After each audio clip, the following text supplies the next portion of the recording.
Sin is so attractive, isn't it? I mean, really. Sin doesn't always look ugly or distasteful. Quite the opposite.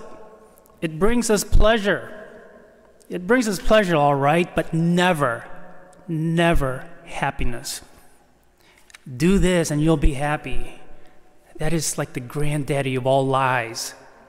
Because it is impossible for sin to bring true happiness to a child of God. But we still don't believe it sometimes. You know, we have this attitude sometimes, I won't be happy unless I do this, or I won't be happy unless I have that. That's how Satan deceives us. Satan is the first to deliver fake news to our first parents, Adam and Eve. The news that God is withholding happiness from us, and that we have a right to be happy. We heard it in today's first reading from Genesis, in which the serpent flat out lies to Eve, telling her that she's not going to die by eating the forbidden fruit. Well, she buys into this deception. She doubts God's goodness and decides that she can do better than what God has commanded her to do.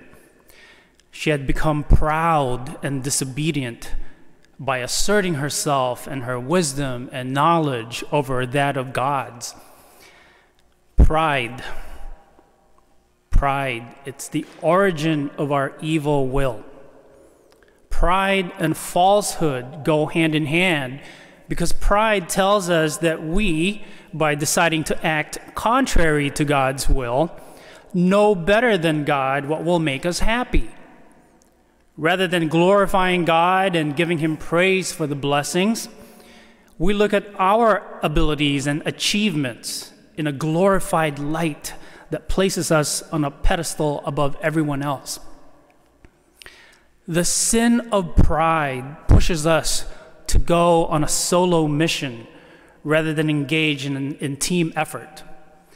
And we diminish people to obstacles that hinder our progress, instead of valued relationship necessary for growth. Pride is a dangerous and elusive enemy. It creates a jaded outlook on life that zeroes in on the negatives rather than the positives. We become judgmental and permeated by competition rather than unity. Our best defense against pride, I'm sure we all know this, humility.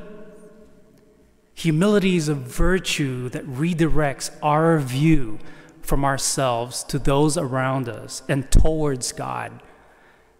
In sharp contrast with pride is the humility we see in today's gospel from Mark. Instead of asserting themselves as having the will and knowledge, the people came to Jesus in humility. They begged Him to cure the deaf man. Jesus did, of course, and the people were astonished and couldn't wait to share the good news.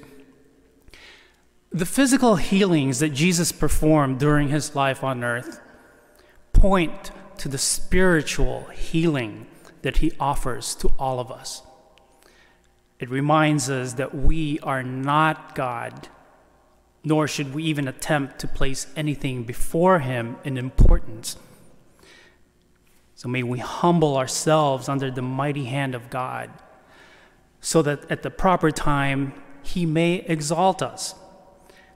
And may we make use of the healing and nourishment that He gives us, especially in the Eucharist, which is our action of thanksgiving to God.